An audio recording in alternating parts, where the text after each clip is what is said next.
Bonjour, je suis Juliette Berthelot, coach et formatrice Nouveau Souffle. Je suis spécialisée dans l'accompagnement de personnes hypersensibles depuis 2002. Si vous avez cliqué sur cette vidéo, c'est peut-être que vous aidez un proche dépendant, vous êtes ou supposez être hypersensible, et vous cherchez à vivre plus sereinement votre rôle d'aidant. Dans cette vidéo, je vous propose des points de repère sur l'hypersensibilité, un éclairage sur l'influence de l'hypersensibilité sur la posture d'aidant, des pistes pour respecter votre sensibilité sans vous épuiser. À tout moment, vous pouvez cliquer sur pause afin de répondre aux questions. Pour commencer, voici quelques points de repère sur l'hypersensibilité. L'hypersensibilité, également nommée haute sensibilité, est un trait de personnalité étudié dès les années 90 par la psychologue américaine Helen Aron. Selon ses recherches, 15 à 20% de la population est dotée d'une sensibilité supérieure à la moyenne. Ce trait de personnalité s'observe chez les hommes autant que chez les femmes, avec une gradation propre à chacun. Ce n'est ni un trouble, ni une maladie. C'est juste une façon fine et intense d'être au monde. Prenons l'exemple de Madame Martin, qui est son fils porteur d'un handicap. Depuis son enfance, elle ressent les choses de manière intense et nuancée. Ses propres émotions, celles des autres, les atmosphères, les non-dits. Elle a donc absolument besoin de vivre une relation vraie et authentique avec les professionnels qui aident son fils. Monsieur Dupont, lui, accompagne sa conjointe touchée par une maladie neurodégénérative. Avec elle, il est fidèle, empathique, à l'écoute. Il lui offre régulièrement des fleurs, car depuis toujours il est très sensible à la beauté et à l'harmonie.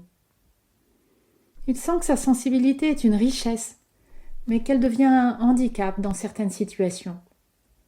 Par exemple, il se sent rapidement stressé par trop de stimulation ou trop de choses à faire.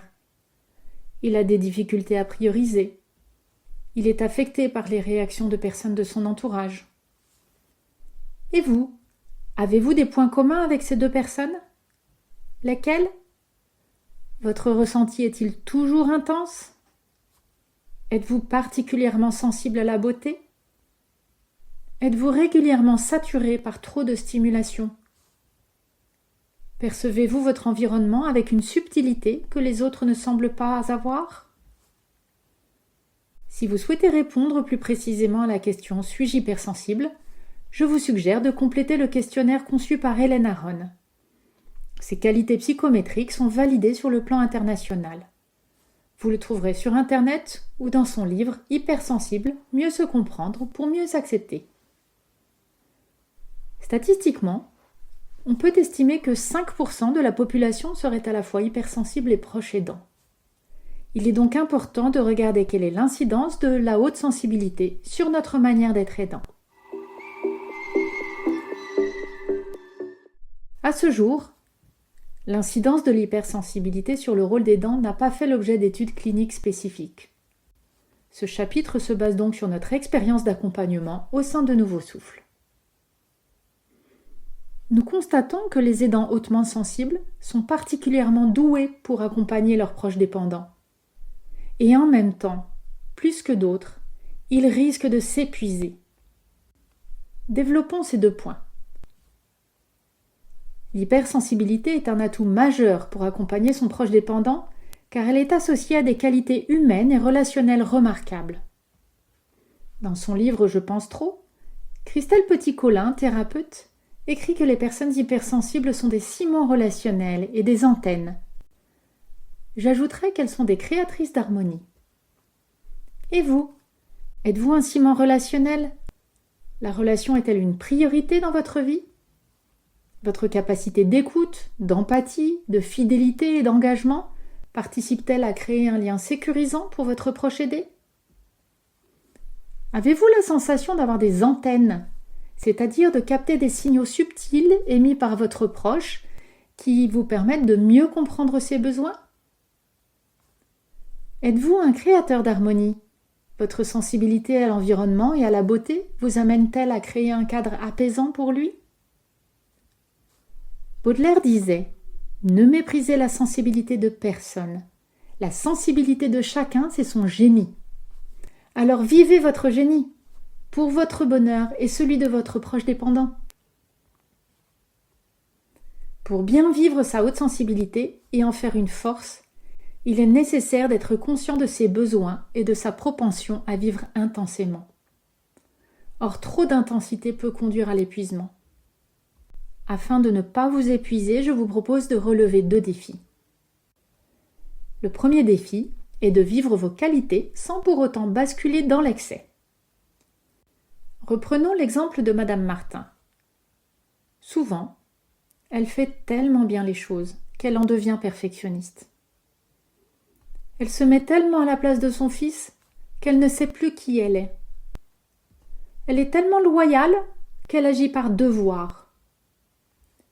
Ces excès l'amènent à l'épuisement.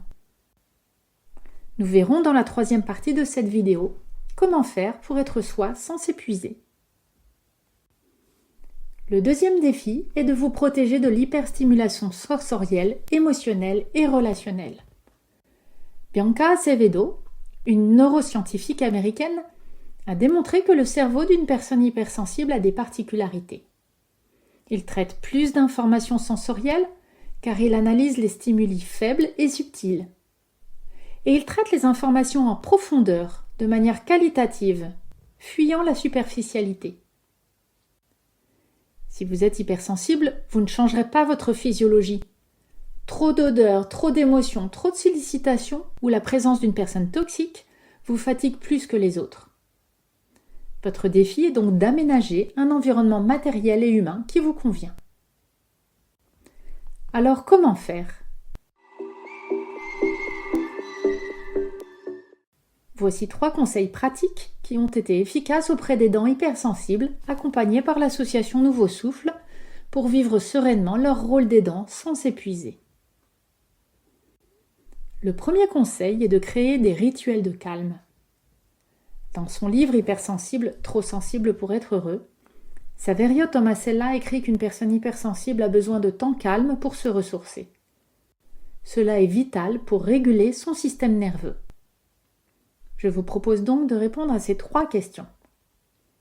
Quel temps calme me ressource ou me ressourçait le plus? Par exemple, marcher dans la nature, cuisiner, écouter de la musique? Est-ce que je dispose d'au moins un temps calme quotidien? De quelle durée et à quel moment de la journée? Puis-je l'inscrire dans mon agenda pour mieux m'y tenir?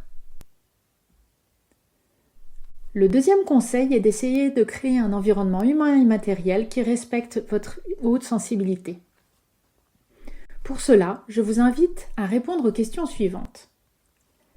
Quelle est la nature, la fréquence et l'intensité de ce qui me dérange, voire me pousse nerveusement à bout? Par exemple, mon proche parle trop fort et cela m'est insupportable au réveil. Ou bien, mon proche ne prend plus sa douche. Son odeur me donne la nausée quand je suis fatiguée. Quelles solutions me viennent alors à l'esprit? Par exemple, quand je parle avec mon proche, je m'éloigne très légèrement de lui.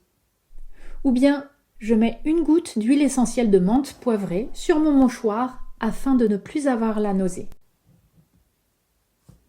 Le 3e conseil est de vivre vos qualités de manière ajustée. Pour cela, je vous propose de noter une qualité que vous appréciez chez vous.